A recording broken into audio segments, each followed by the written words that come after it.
మగధ సామ్రాజ్య హృదయంలో ఒక యువరాజు హృదయంలో విషం మెల్లగా పెరుగుతుంది. అతని పేరు అజాతశత్రు.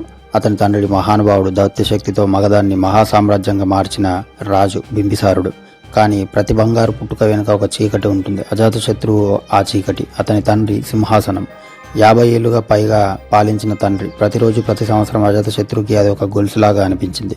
ఎప్పుడు నా కాలం వస్తుంది అని ఆలోచన ఆశగా మొదలై అహంకారంగా మారి చివరకు పాపంగా మారింది.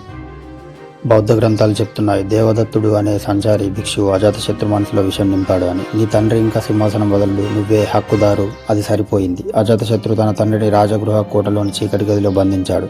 అది సాధారణ జైలు కాదు. ఆహారం లేదు, నీరు లేదు, కేవలం రాళ్లగూడలు. రాణి రహస్యంగా తేనెను శరీరానికి రాసుకొని లోపలికి వెళ్లి బింబిసారుడికి అందించేది.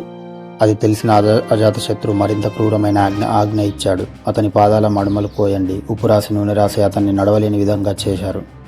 అయితే విధి అతన్ని వెంటాడింది. అదే రోజు అజాతశత్రువుకి కుమారుడు పుట్టాడు. ఒక క్షణంలో అతని గుండెల్లో తండ్రి ప్రేమ పుట్టింది. నా తండ్రి కూడా నన్ను ఇలాగే ప్రేమించాడా? అతను జైలుకి పరిగెత్తాడు. కానీ ఆలస్యం అయిపోయింది. బింబిసారుడు ఇక లేరు. కొన్ని జైన గ్రంథాలు చెప్తున్నాయి, తన కొడుకుపై పాపం పడకూడదని స్వయంగా ప్రాణం తీసుకున్నాడు అని. ఏది నిజమో తెలియదు, కానీ అజాతశత్రు పాలన రక్తంతో మొదలైంది.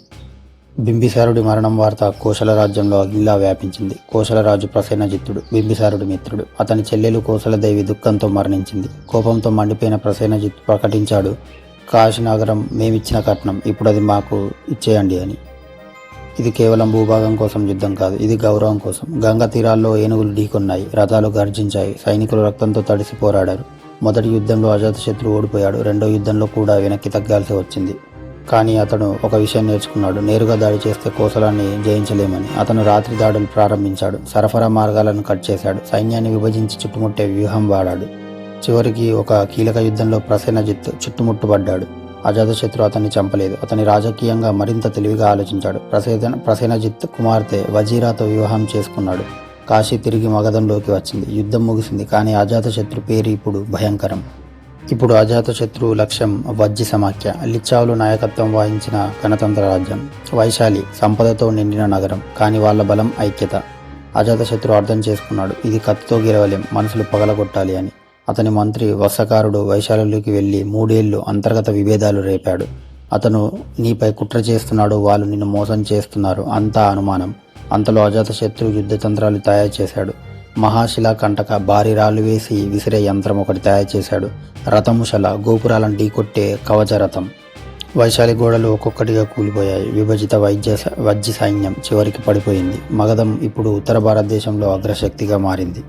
కానీ విజయాలు శాంతిని ఇవ్వలేదు. బౌద్ధ గ్రంథాలు చెప్తున్నాయి, అతను చర్మరోగంతో బాధపడ్డాడు అని. అజాతశత్రువు బుద్ధుడిని దర్శించాడు, తన పాపాన్ని ఒప్పుకున్నాడు. బుద్ధుడు అతన్ని శాపించలేదు, కానీ ఒక మాట చెప్పాడు, గతాన్ని మార్చలేం, ప్రస్తుతం మారవచ్చు. బుద్ధుని పరినిర్వాణం తర్వాత జరిగిన మొదటి బౌద్ధ సభను కూడా అతనే ప్రోత్సహించాడు.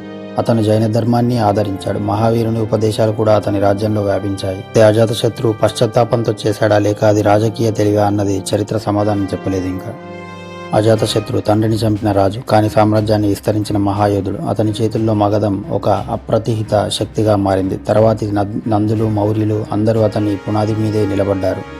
అతని కథ మనకు ఒక ప్రశ్న వేస్తుంది, అధికారం కోసం ఎంత దూరం వెళ్తాం? విజయం పాపాన్ని కడిగేస్తుందా? చరిత్ర చెబుతుంది, గెలిచినవాడు రాజు కావచ్చు, కానీ మనసును గెలవని వాడు ఎప్పటికీ శాంతిని పొందడు అని.